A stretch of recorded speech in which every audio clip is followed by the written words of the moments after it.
Time doesn't erase murder. It just hides it better. They said the case was closed. They said no one was watching. But someone always is. This is Santana True Crime. Welcome to Santana True Crime. Today we are exploring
the director of search and rescue operations for Brandon.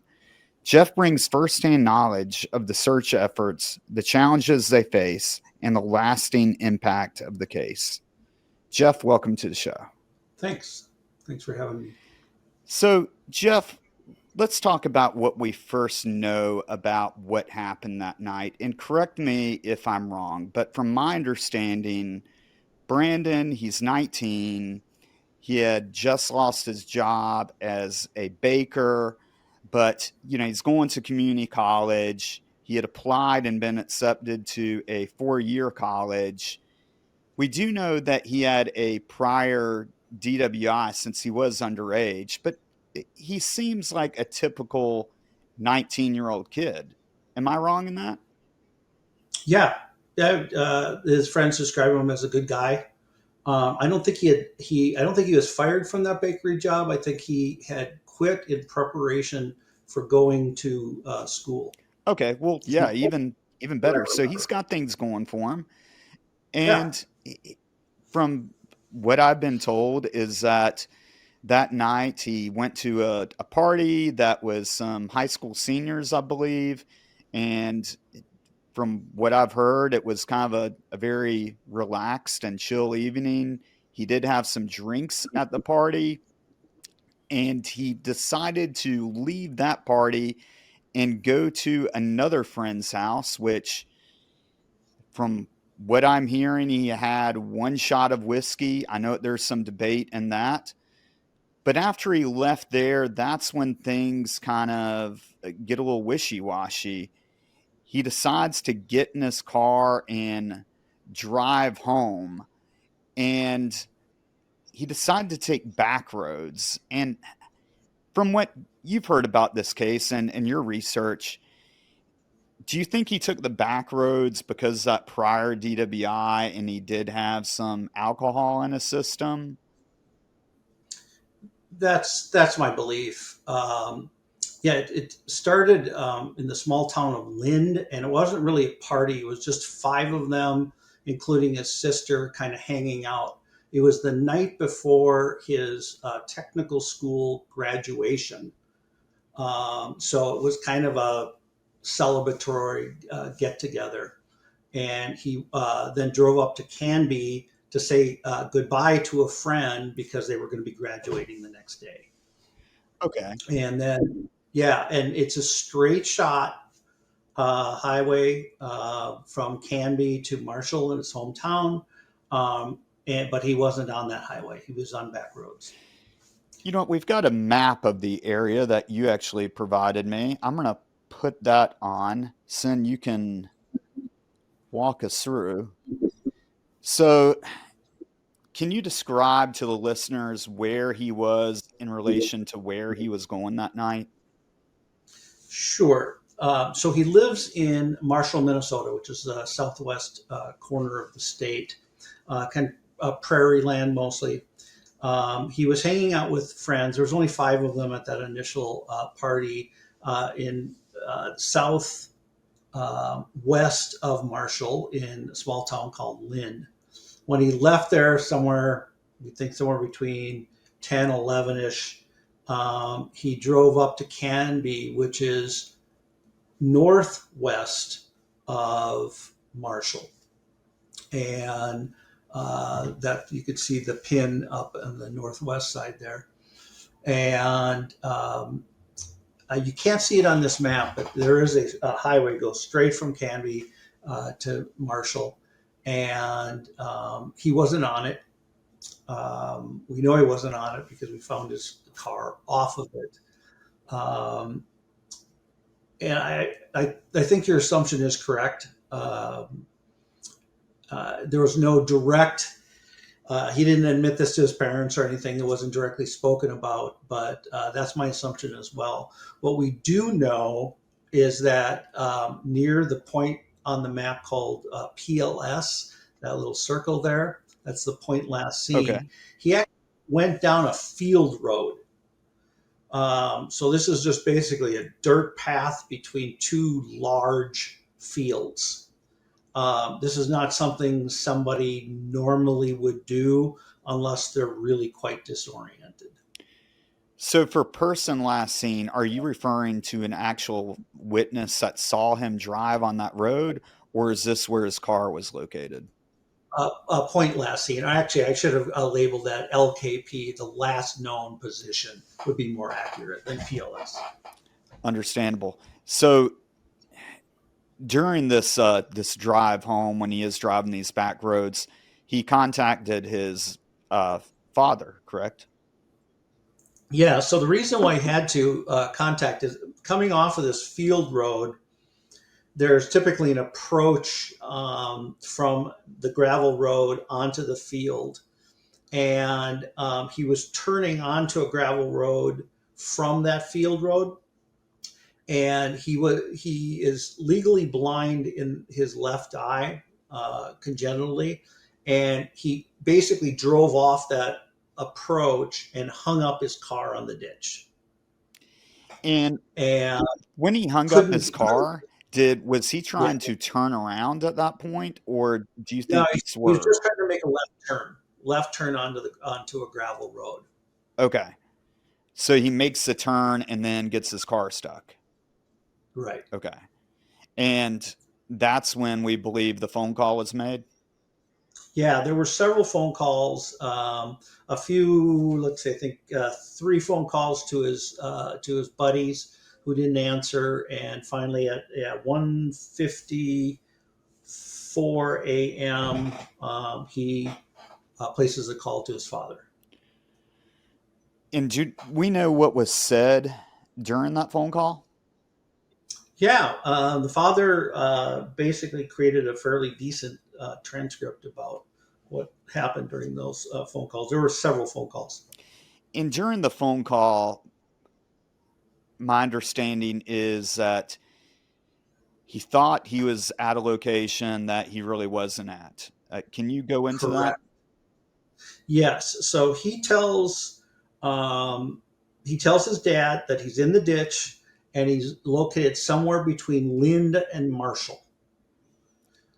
So southwest. And I'm going to put back up this map. And so for people that are listening, yeah. So Lynn is southwest of Marshall, and Canby would be northwest. North. Yes. And Canby is quite a bit farther away from Marshall than Lind. I mean, like probably 4 or 5 times farther away. Do you have any reason of why he got so disoriented? Yeah, we can only speculate on that. The reporting that I got is that he did indeed take another shot of whiskey before he left that party in Canby, and so we know his blood alcohol was going up, and it's really common in lost person behavior when a lost person gets to a point where they're not sure where they are. There's what's called cognitive dissonance. Something isn't right in their head, right? What they're seeing is not what they expect to see. So they do what's called a transderivational search. They search their memory rather than admitting that they're disoriented and they really don't know where they are. They do a transderivational search and try to fit the environment into their mental map. And I think that's why he came up with the idea, hey, I just came off of this not great road onto a gravel road, and the only place I know where this is between Lind and Marshall. That's my speculation. And the area this is a rural area with farmland and probably not a lot of buildings and landmarks. Would that be accurate? Correct. Yeah. This is prairie, and the fields there are a square mile in many cases. So lots of farm fields. So I've not been to this area. Obviously, you know the area very well. If you were driving around this area, and especially at night, is it easy to see street signs and more or less directional signs? Yes. I mean, there are signs, I believe, on most intersections, but they're numbered. And for a 19-year-old, I don't know how clued in he was to the county roads. He's probably at 19 only mostly driven, the larger roads. So, and at night, yeah, it's relatively easy. Like most of America, most of the roads are on a mile grid. Okay. And so he couldn't just take a direct route from Canby to Marshall. He had to kind of zigzag. So there are lots of turns. Okay. And we know that he's impaired. And like you were saying earlier, we know he was drinking whiskey. The whole one shot. I've never seen someone just take one or shot or one beer of anything. So I didn't really believe that either. But he's impaired, and he's trying to get his parents' attention by flashing his headlights, right? Yeah. So he says, I'm between Marshall and Lynn. Come get me. And parents both get up and they drive there. And that's where there were several calls back and forth. Brandon calls dad back. Are you coming to help? Yep, we're on our way. 2:10, there was another phone call. We're between Marshall and Lynn. We want to know what side of the road he is. He says, I'm on the left side, which is absolutely meaningless unless you know what cardinal directions are, Right. There was at one point, there's some flashing of headlights. Can you see me now? No, I can't see you. There's a little bit of a disagreement. He gets scolded, hangs up. There's another call, 2:17. They make up. 2:23, there's another call. He then further says, I'm on this very specific gravel road by a golf course out by Lynn. And they're going, hey, we're in this area. We've driven past there. We should have driven past you. You're not there. He still is sure he knows where he's at. It finally just gets frustrated and says, I tell you what, I will meet you at the Linwood Tavern. Come pick me up there, which is in the small town of Lynn. He starts walking. He starts walking on a gravel road. At some point, it's, I believe, a 47-minute phone conversation. The entire time he's on the phone with his dad, and he's describing. At some point, he says, I'm going to leave the gravel road because it'll be faster that way. So we believe he was heading down a driveway at that point. He mentions spotting some fence lines. and doesn't really help. Lots of fence lines in the rural area. And he then says something about there's water nearby, or I hear some water. Dad says, we'll stay the heck away from the water. And very shortly after, he hears, "Oh shit!" and the phone goes dead. And that was it. It's the last I heard of him. And that was around 2:30 in the morning at this point. Right. Yep. Right around 2:30. And what is the weather like that day? It was. There's lots of wind in this area, so it was actually quite calm for that time. About 6 to 9 mile an hour breeze. The low temperature in the evening was 39 degrees, so it was pretty cool. It was clear. The moon was at its third quarter and due west of his position, so he had some moonlight to navigate by. Okay, so it's cold. We know that he was at least near water, and his phone is now dead. And we never recovered the phone, so it could have been lost, I guess. When the parents obviously got worried, is it my understanding that the mother went back to the house and then the dad went back to try to find him? I don't recall that. I know they were continuously searching for him all night long. And so at some point they decided to call the sheriff's department and report him missing. About 6:30 that morning, yes. And how did that phone call go? Not well. The dispatcher said one of the most insensitive things I've ever heard a dispatcher say. And she says, "Well, what do you want us to do about it? He's 19. He can go missing if he wants to."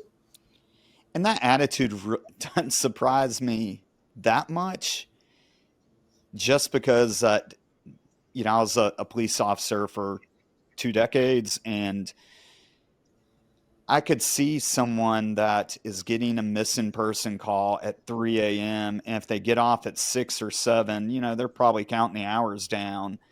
And now they're getting a missing person call right at the change of shift for a 19-year-old that we know went to some parties.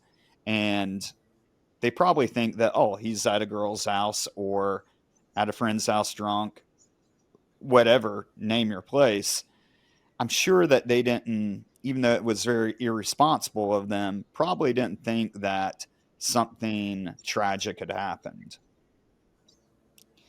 Yeah. So the parents, after they get told no, time goes by. And how much time goes by until the sheriff's department does get involved? And from my understanding, the parents are now making complaints and trying to get more attention of law enforcement to actually do something. Yeah, well, yeah, that answer was not acceptable to the parents, and yeah, they to the sheriff department's credit, they did start activities right away in finding him, and my understanding is that they did some cell phone pinging or cell phone forensics and found that he, when he had made his calls, was pinging off of a tower in Minneota, which is between Canby and Marshall. And let's see, by that, the next morning, I think they found, or shortly after noon, they found his car in the ditch northwest of this tiny little town called Taunton. So he was over 20 miles away from where he thought his position was. So he's 20 miles away. He thought he was going to a bar that I would assume maybe he saw a light, or he just assumed that the bar was in the correct direction. It just seems kind of odd that you would cut through a field, with that much confidence, unless you see something.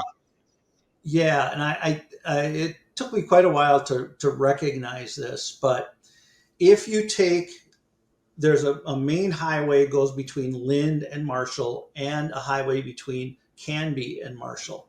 If you take the relative positions of both where he thought he was and where he actually was, I believe he could see the lights of Marshall. We were actually up there at the same time of night, and there's a glow. Marshall's a big enough city that there's a glow all the time.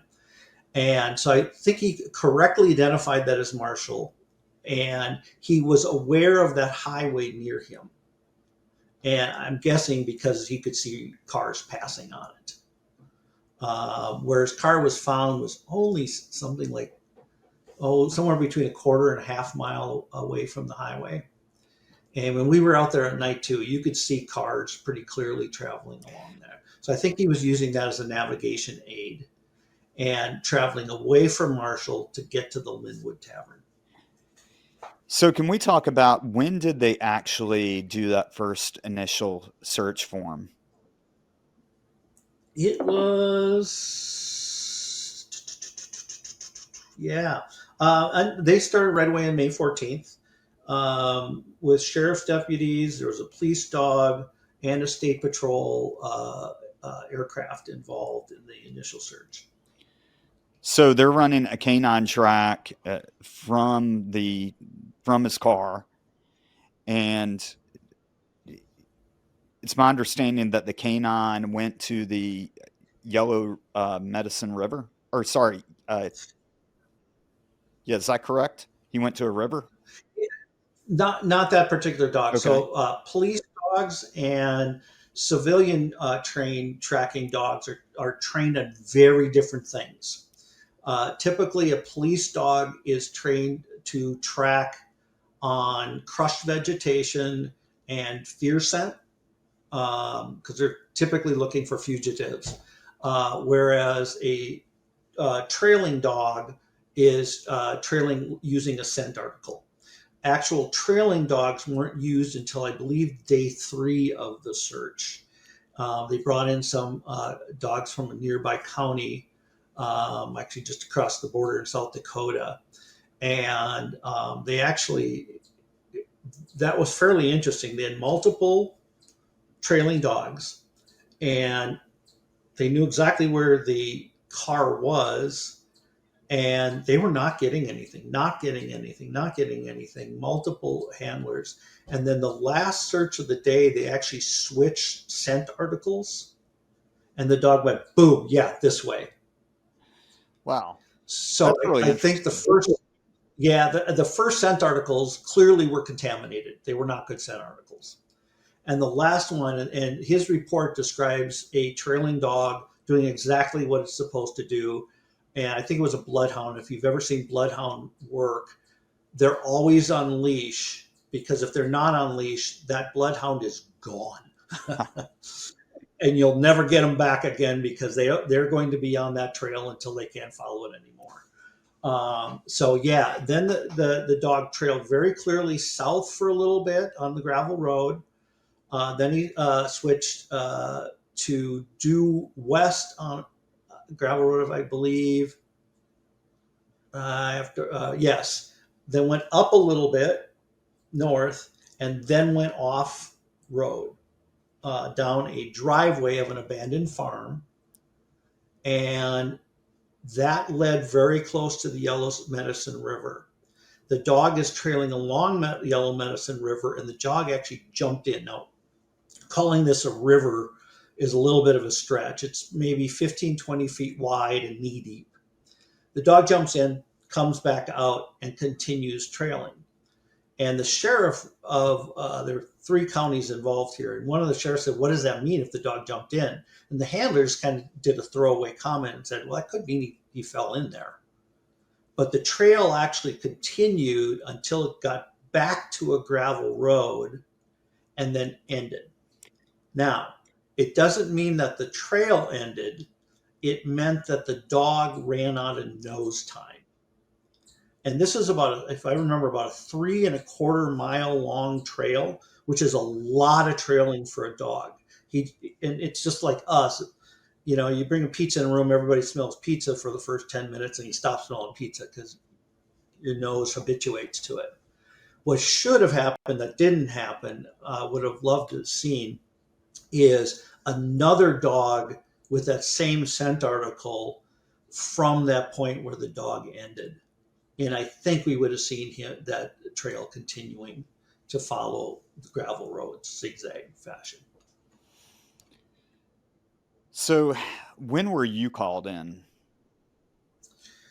So let's see, about May 20th. So that's about 5 days in.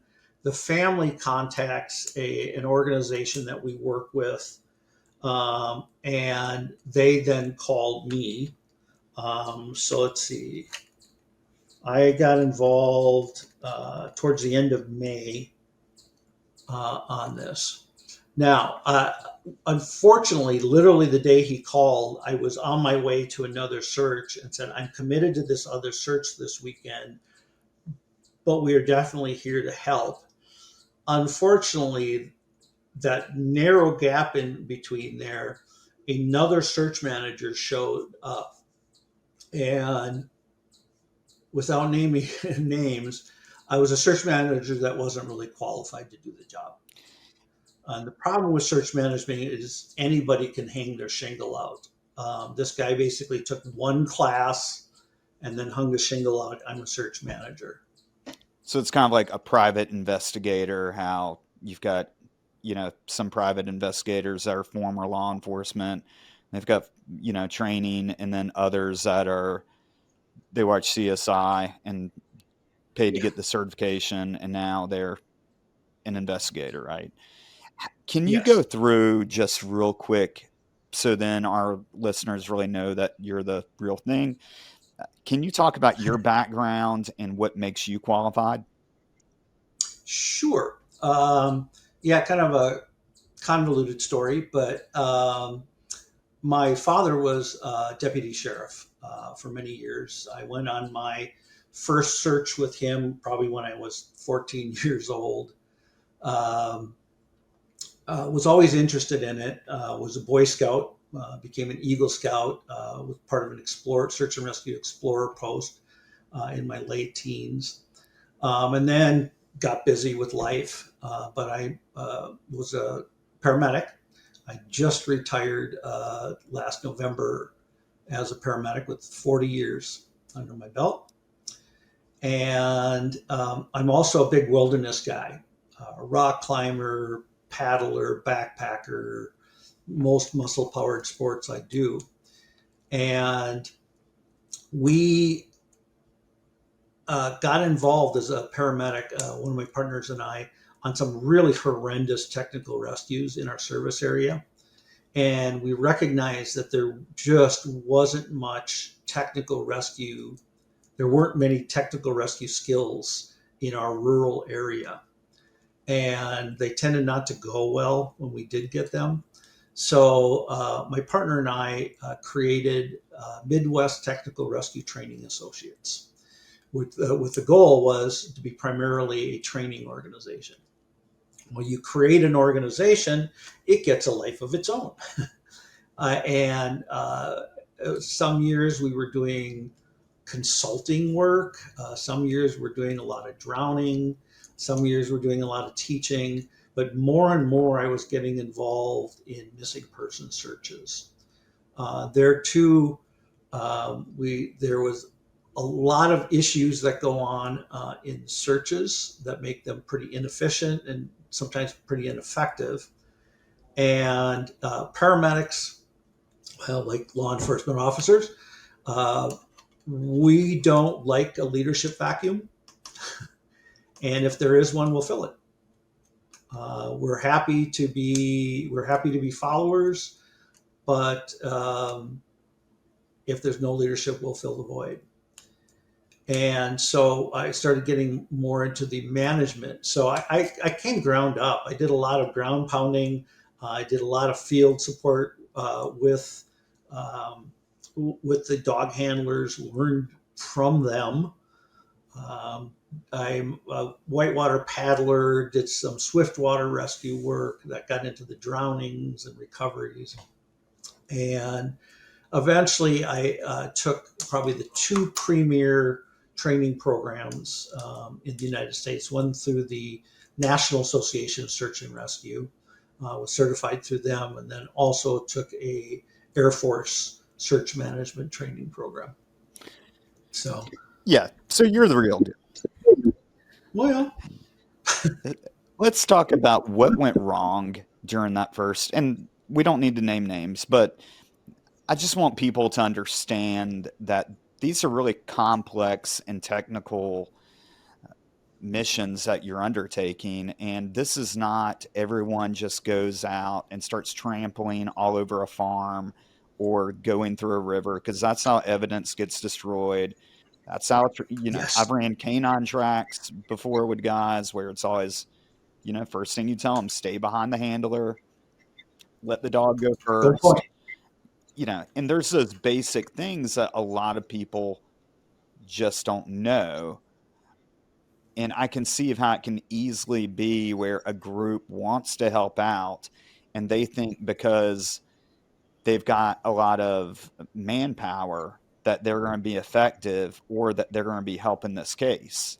When in reality, they're probably hurting it by destroying the evidence that's out in these fields and out in these areas.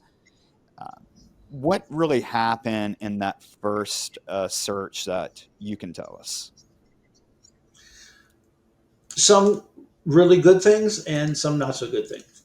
Um, Using the State Patrol helicopter with its FLIR, fantastic for a subject lying in a field unconscious. Um, all resources have their limitations, though, and that's sometimes not recognized by the untrained or less trained. Um, FLIR is not going to penetrate somebody lying under a log. You know, they got the bloodhounds in. A good trailing dog early in a search is worth their weight in gold, especially something like that when we have a very clear last known position. Really wish they had been called day one instead of day three, because by day three that there's already quite a bit of degradation of scent.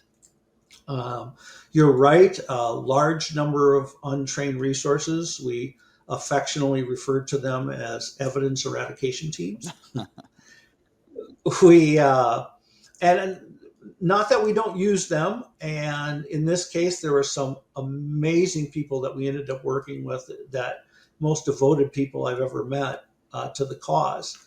But the typical untrained searcher is looking for one thing, the subject, right? Whereas a trained researcher is looking for the thousands of clues that will lead us to the subject. There's only one subject, but there are thousands of clues to find. And that's the main difference. And in this case, the search manager for quite some time just did not understand the strengths and weaknesses of the various resources available to him. And it was June, I think 6th. So the beginning of June was the first time I got down to the scene, and I hadn't met this guy. And we were a little bit concerned because there isn't really a resource in Minnesota that I haven't heard of. And we saw this board, and he had written out, he was expecting about 60 searchers, I think, like 6 ATVs and 3 dogs. Okay, that's a good sized team. Team A was 20 searchers, 2 ATVs, and 1 dog. Team B, 20 searchers, 2 ATVs, 1 dog. And Team C the same. Now my partner looked at it, and I looked at each other and went, this guy has no idea how to deploy these resources. Just like you said, you don't deploy a search dog in the middle of a 20-person line search. Right. Especially if they're an area scenting dog, they'll find every single person on that line search and expect a reward. That's not how they're trained. So he clearly had no idea how to do it. So very quickly, we're able to pull the trained search dog handlers, and I managed them from earlier on the search. But time is really important on these searches. People don't realize it, and we weren't assuming he was deceased, but had he been deceased, people don't realize how quickly that body decomposes in the air. There are scary videos out there that people can become completely disarticulated, basically turned into a skeleton in as few as 10 days. Well, then on top of So that, you have to worry about animals getting a hold of them and scattering that skeleton. yeah, yes, predator scatter, and there are coyotes all over the place down here, as well as some of the smaller predators. So yeah, time is really of the essence, and having a search manager that doesn't really understand the resource and doesn't know how to deploy them effectively was really a critical problem. Do you have a conversation And with him about that, or how do you handle that? yeah, we tried. Um, in the volunteer world, it's really hard to fire people because everybody's volunteer. And I have no jurisdictional authority over anything. So I do all of my work by building consensus. Here's the plan. Do you agree with it or not? You know, so it took some time. It took almost 9 months before I convinced um, some people to have a sit down with me and the parents, and we had a face-to-face meeting and said, "Here's how I would have approached this," and they looked at me and says, "Oh my God, where have you been?" So they then quickly said, "Yeah, you're our guy. Let's do this." And it was because the plan. I mean, a good search is systematic, scientific, and rigorous. It has to be all of those, um, and that's what we bring to the table. Can we talk about your approach when you first took over? And let's talk about the science in this, like you figuring out how far he could have walked in X amount of time, and those really important details when you're looking for a needle in a haystack. Sure. So there are two fundamental questions that every search manager has to address. The first one is uh, where do we search, right? Because there are few knowns, lots of unknowns, we have to deal in probabilities. So that's kind of coalesced into a concept called probability of area. So we will use four main techniques to determine where to search. One is theoretical maximum distance traveled, and that's typically how fast somebody can walk times how long they've been missing. Most cases, it's not terribly useful. It's useful to kids really early in a search. The second one is some statistical probabilities, and there's something called the International Search and Rescue Incident Database. Uh, Back then, I think it was composed of over 50,000 cases, all broken down into categories. Now I think it's somewhere over 150,000. And those give us some really good numbers. And so I can look this up and say 25% of the time, subjects that under these circumstances are berry pickers found, a quarter of a mile away from their point last seen or last known position. 50% ring, 75, and then 95%.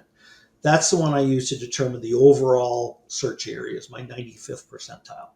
Now, in this case, that gave me a search area of over 200 square miles. Oh, wow. Okay. So we have to narrow this down. So we're going to use another method called uh, subjective considerations. Oof. where we start looking at things like navigation aids. Could he see the lights of Marshall? Could he see the road? And navigation barriers? What was he thinking at the time? Those kind of things. And then the final is just some deductive reasoning, and that's we start asking the what if questions. So, and I think in the materials that you looked at, there was the search area determination sheet. So we looked at, could he have gone north? Could he have gone south from the car? Could he go east, west? And we asked, what are the arguments for this one? What are the arguments against this? And eventually we come up with a list of priorities. Okay, we're going to search this first, this. And we actually assign a numerical probability of area. So, and that can get kind of mathy, but it basically gives us a priority list. It gives us a plan, right? And that's the difference between a trained search manager and an untrained search manager. Untrained search manager is like, well, let's try over here. Well, that didn't work, so let's try over here. There's no plan. It's sort of, you'll get some lame clue. Somebody found a shoe on a road. Well, we better go check over there. That kind of thing. Whereas this gives a systematic approach.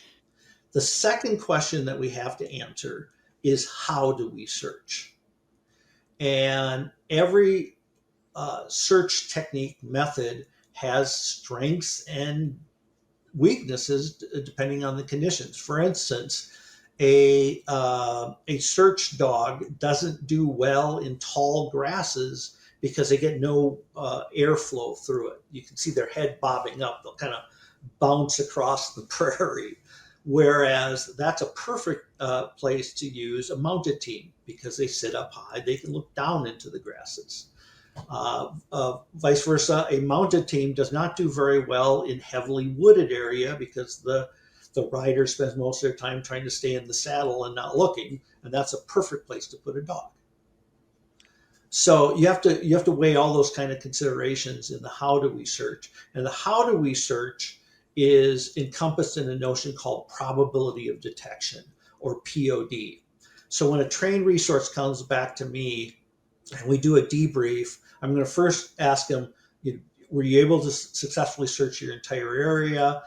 If not, why? And the second thing I ask, what's your POD? And it's a sense of, if the subject were in my search area, how likely would I have found it? Some will come out and say, we got at least an 80% POD. It was open. It was a field. We could see everywhere. There was very little we couldn't see. 80% POD. Great. I probably don't have to search that area anymore. Or they'll come back to me and say, it was swamp. We could hardly see a thing. We spent most of the time just trying not to sink, maybe 10%. Okay, I got to look at another way to search that area. So those are the two big questions we have to answer. And when you're breaking down these areas, these search areas, is there a size that you generally stick to? Like, do you try to find something is there a size that's the manageable norm, I guess would be my question. Yeah, there actually is a standard. That's a good question. We typically pick 160 acres for a lot of the checkouts for like a dog. 160 acres is about what a team should be able to search in about a 4-hour operational period. And how big are the teams normally? Well, it depends on what we're talking about. We use every different kind of team you can imagine out there.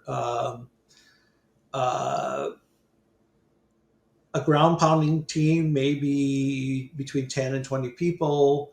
A dog team typically is at least the dog, the handler, and at least one field support person, sometimes several. Mounted teams, maybe 6 to 10. It all depends on what resources we have available and what we're searching. So with Brandon's case, what do you do when you take it over and, it's day one of you being in charge? So, yeah. So since this has been going for a long time, the first thing I want to know, what's been searched and how well has it been searched? So I was able to get the records of all previous searches, and some documentation was great, some was not. And I put together a master um, list of searches and probability of detection for each individual search segments. I believe there was something like over 200 search segments. I'll give you an idea of the paperwork involved. This is the search for 2008. I think that's a 4.5-inch binder full. Wow. That's just 1 year of our search. And so it was just hours and hours and hours of searching through reports and putting them on a master map. And you're doing this on weekends mainly? Because these are volunteers, right? Yeah, this is volunteers. I have a day job. I work for my regular paramedic shifts. So this But is as a every medic, weekend you're going out and, I know that you do a lot of the admin work beforehand, but volunteers are coming out and you're pounding it week after week after week. week after week, Did yes. you discover anything new that wasn't discovered in the initial search? We found that some areas had not been searched as effectively as they should be. The biggest thing that I find over and over again when I take over a search is that the search area is too small. This is a healthy 19-year-old guy. He can walk a long ways. And that was true in this case. The search was really too small. Had focused in too much around the car.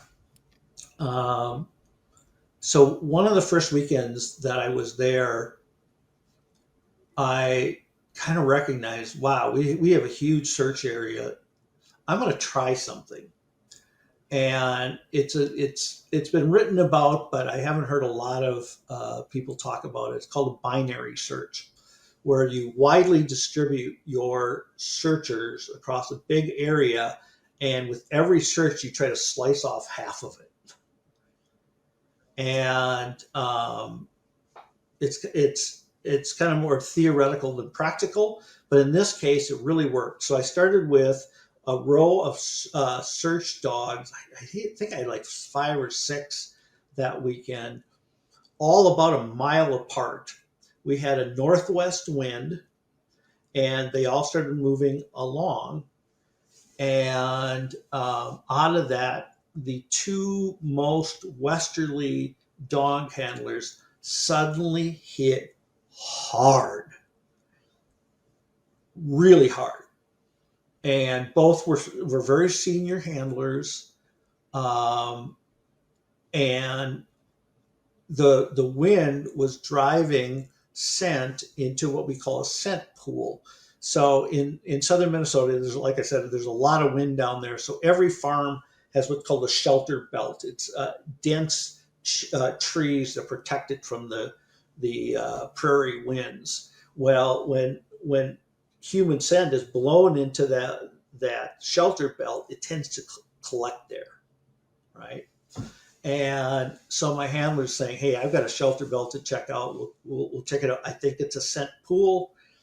We'll let you know." At about the same time, another one of my handlers said the dog suddenly head snapped up, and the dog just went ballistic. Now, unfortunately, the dog was chasing the scent downwind, and I kept trying to tell him she needs to go upwind, and the handler kept radioing back. It's like, yeah, I'm getting the doggy, screw you, Dad, I'm going this way.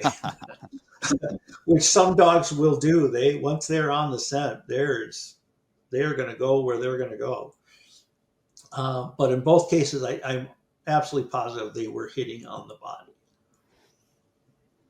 So now we know we're to the northwest of anything that's been searched. Okay, so you're kind of narrowing down your field, and I assume you're deploying more teams to those areas.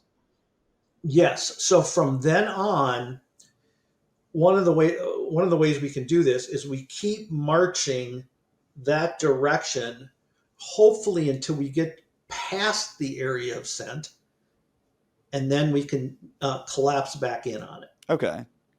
So it's kind And of like a stopgap where you know that it's not this far, but it's, you know, you're putting it between 2 points, right? From like the yes, car to the point past where nothing is going on, and you're trying to focus your energy and resources in between those points. right. And the we like to have a search that where there's no wind, right? Because it's easier to search that way. But in this prairie, there was almost always wind, and there the wind is typically coming from the northwest. And so we just kept, and the dog kept saying, "Yep, airborne, airborne wind, airborne," until we get to a area called Mud Creek, where where suddenly the dogs are hitting on the water, and they're hitting hard in the water. And so then we kind of collapse in on that and keep going upriver. And there were some false starts. There was one point where there was this mass of cattail weeds kind of gathered up in a corner, and every dog was just hitting on it. We're here, we're here, we're here. And we actually got one of the local farmers with a tractor and a backhoe, and we pulled it all up and we spread it all out. And the dogs were going, "Yep, it's here, it's here," until the reeds dried out, and they went, "Yeah, it's not here." Again, it was a scent pool being carried now by Mud Creek. So we kept moving up in Mud Creek, and that's kind of where we still are. And how far is that from his car? If you were to walk We it? are. I would say we're because we have to do it zigzaggy. We're probably talking 8-ish miles. Okay. So do you believe that when he was talking with his dad and he yelled, "Oh shit," do you think he fell into the river at that point, or what is your theory behind that? I do. I believe, and it may not have been the river. It may have been a wet puddle, but I believe he got wet. Somebody asked in 39-degree days. One of my handlers asked, "Hey, how if he got wet, how far could he walk before he succumbed to hypothermia?" And I'm like, "That's a brilliant question. I have no idea." So one of the things that I think distinguishes my partners and I is that we don't let that question go. And so we went to North America's leading expert, Dr. Gordon Giesbrecht out of the University of Manitoba. He's known as Professor Popsicle. He's done a lot of original research on hypothermia. And when I called him, he was an interim dean of a college. I thought, yeah, he's not going to talk to me. And I left a message with the secretary. "This is about a search." I got a call 15 minutes later. And I explained my situation. I explained the question. I said, "Has anybody modeled that?" And he's like, "Yeah. It's called the Cold Exposure Survivability Model." It's like, "Great." I said, "Yeah, it's a computer program." It's like, "Great. Where can I get a hold of it?" And he gave me a website. It's $2,500. I laughed and I went, "Yeah, small guy. Where can I find someone who has a copy of that program?" And he laughed. He said, "I got one on my laptop." And we put in the parameters, and he said, based if he's mildly wet, he could go this far, moderately wet this far, majorly wet this far. And right where we're at right now is right at the limit of where he could have walked and succumbed to hypothermia. So we believe that's what happened to him. Why hasn't he been found? Oh, I know that's a very big question, but yeah. what are the Okay. So factors for why he hasn't been found? there's only 2 reasons why we haven't found.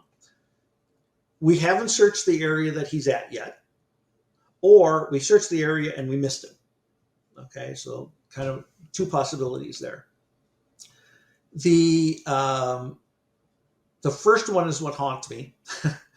Do I have to expand the search area even further? I don't know. The second one is it turns out it's actually easier to hide a body than you think. Like I said, they disarticulate really fast. I didn't really get a hold of this search until about 9 months into it, which I'm sure he was fully disarticulated by that time. And now we have scatter involved by predators. And if he did fall into one of the rivers or creeks there, now he's underwater. Now it's a 3-dimensional problem, not a 2-dimensional problem, right?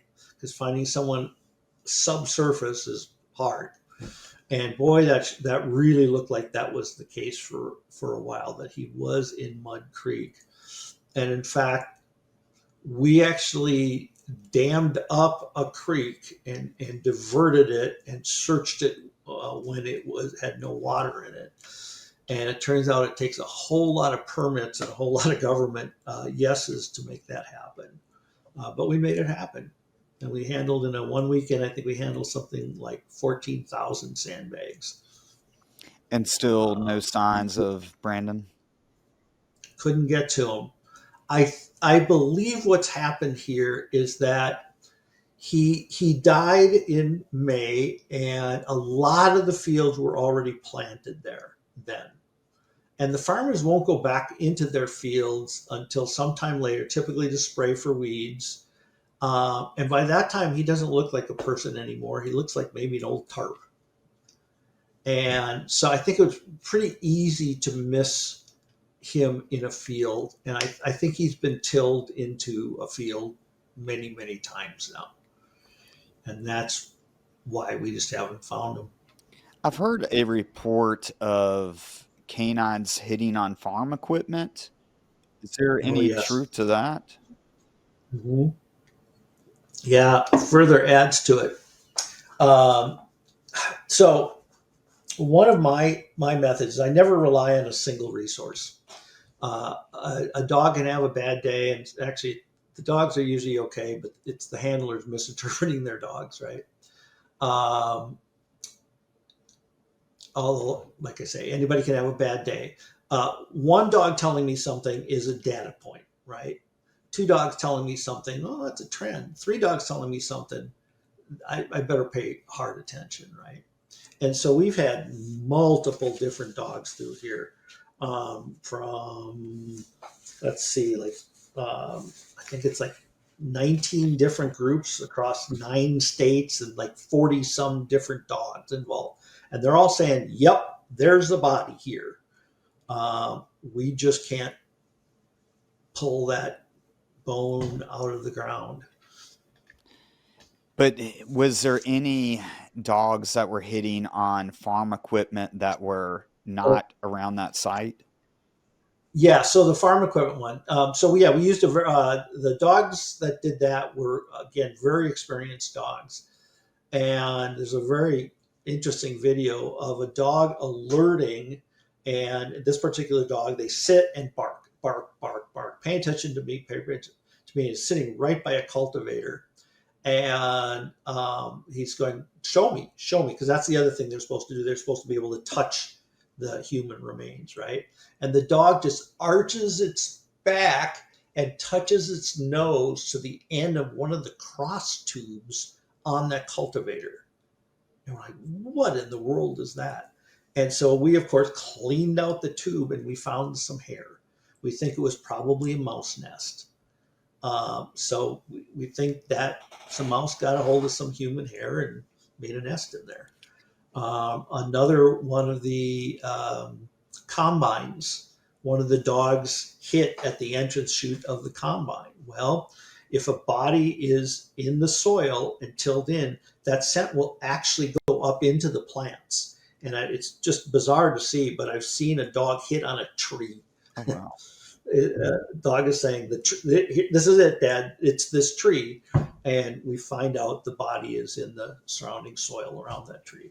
So in this case, there was human scent absorbed into the corn stalks that eventually made it through the machine, and it concentrated the scent in the throat of that machine. So there's no way to test. Well, that machine is just scent, right? There's no blood that was found on it. You said there was some hair. Just to clarify, that was not Brandon's hair. I assume.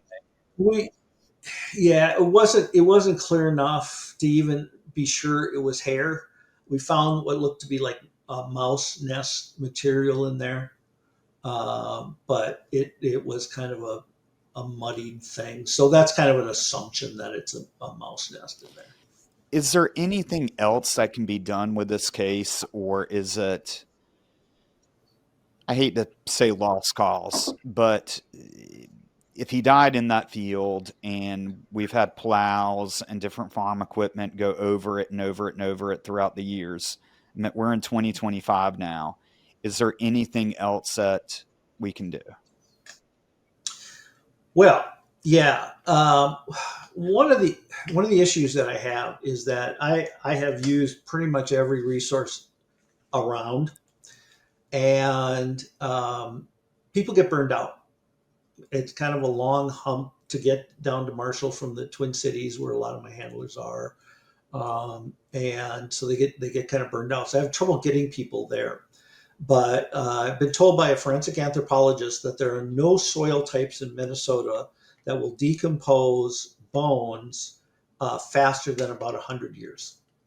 So there are likely bones still there to find. I'd love to find some teeth.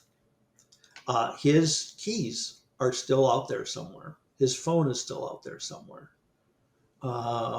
So yeah, he still is findable. Getting the right resources is rough, because right now the dog's probably going to need to be about 3 feet away to find any skeletal remains, which means I got to cover a field a mile wide and a mile long, 3-foot grids, and nobody wants to do that. It's excruciating work. Yeah, I can only imagine. And I don't think a lot of people can really appreciate how hard it is to find a person that's deceased. I've got a little bit experience in it, but not nearly like you have. And I've told this story before, but I'll tell it again. I was working with the Raleigh Police Department, and we had to go to Emporia, Virginia, which was a bunch of farmlands and swamp, to find a body that we knew a guy had been murdered, and we had his cell phone data, so we could tell plots where he had been or where the suspect had been with his body and how long he had been there. And even with modern technology, it was pissing down rain that day. We're walking through, thick growth, and it took us a better part of a full day. We found him with not really the technology aspect. We knocked on a trailer, and we asked a couple if they had seen any vultures or any birds in the area, and they pointed us to a field, and we found them down like a little farm road, and he had just been covered by some bushes. But I say that we were talking about having data where we knew exactly where to go. You're looking at just miles and miles of field where, like you're saying, you've got to pretty much run over him with a dog. Is anyone working this case still? Are you still working on it? Yeah, it's never closed. We do occasionally have somebody from South Dakota that will pop over and do that. One of the problems I have is a lot of my search dog handlers are aging, and walking through a plowed field in 3-foot grids is really hard on hips and knees. And so, we need an influx of young people to help do this work.